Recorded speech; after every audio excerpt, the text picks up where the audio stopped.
عبداللہ بن عمر اور عبید اللہ بن عمر بصرہ سے گزر رہے تھے ایک جنگ سے واپسی پر، تو حاکم بصرہ نے آپ کو کچھ پیسے دیے کہ یہ مال غنیمت میں جا کے جمع کروا دینا،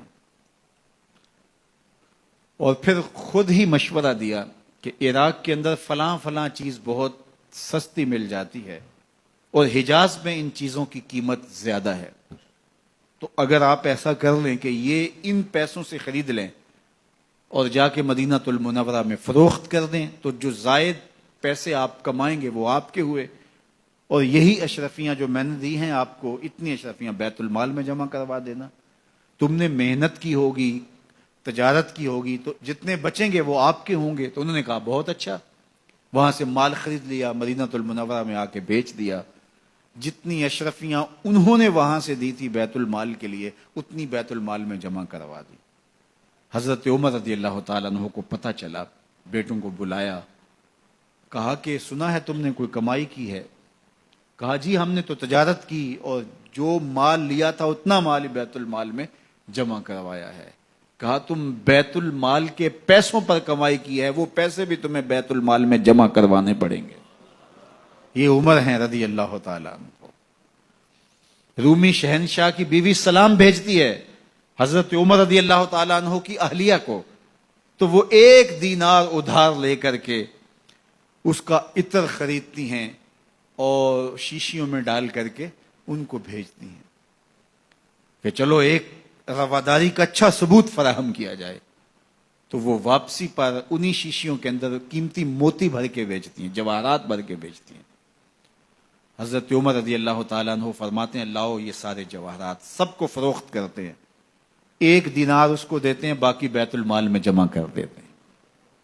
تو جب اپنی زندگی اتنی محتاط ہوگی، اتنی خوبصورت ہوگی، تو پھر کس طرح کوئی گورنر زیادتی کر سکتا ہے؟ تو حضرت سیدنا عمر رضی اللہ تعالیٰ عنہ نے اپنا طرز زندگی اور انداز معاشرت اتنا سادہ اور اتنا خوبصورت رکھا کہ اس کے مطابق تمام گورنروں کو ڈھالنے کی تلقین کی۔ آپ جب بھی کسی شخص کو بطور گورنر اس کا تعین کرتے تو اس کو یہ نصیحتیں کرتے، ایک ترکی گھوڑے پہ سوار نہیں ہوں گے، باریک کپڑا نہیں پہنیں گے، اور انچنے آٹے کی روٹی کھائیں گے، مکان کا دروازہ نہیں لگائیں گے، کوئی حاجب نہیں رکھیں گے، چوکیدار نہیں رکھیں گے، بواب نہیں رکھیں گے، جو تمہارے تک پہنچنا چاہے ڈائریکٹ پہنچ جائے۔ اللہ اکبر۔ اور پھر جب کسی کو متعین کیا جاتا اس کی جائیدادیں لکھ لی جاتی ہیں کہ اس کے پاس کتنی جائیداد ہے، وہ حساب اپنے پاس رکھتے، اور جب وہ معزول ہوتا یا اس کا وقت ختم ہوتا تو آپ دیکھتے کہ اب اس کے پاس جائیداد کتنی ہے۔ اگر وہ جو پہلے آپ نے اپنے پاس ریکارڈ رکھا ہوتا اس سے جائیداد اس کی زیادہ ہوتی تو حضرت عمر بقیہ جائیداد بیت المال میں جمع کرتے۔ اللہ اکبر۔ اور یہ کیسے تھا؟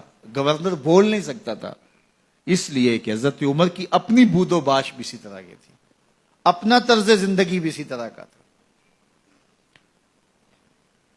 مال غنیمت میں بہت ساری چادریں آتی ہیں جو سب کو تقسیم کر دی جاتی ہیں۔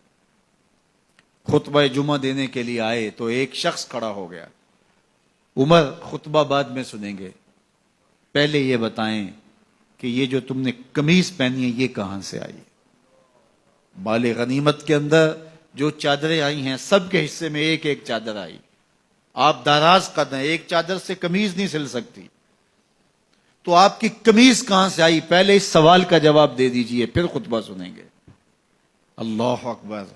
آپ کے بیٹے کھڑے ہوتے ہیں، کہا ایک چادر سے میرے باپ کی قمیض نہیں بنتی تھی، میں نے اپنے حصے کی چادر بھی اپنے باپ کو پیش کی ہے۔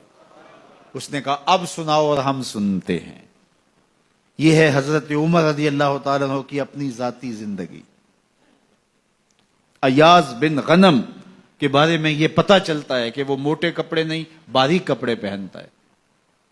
اس نے گھر کے دروازے پر بواب بھی رکھا ہوا ہے، چوکیدار بھی رکھا ہوا ہے۔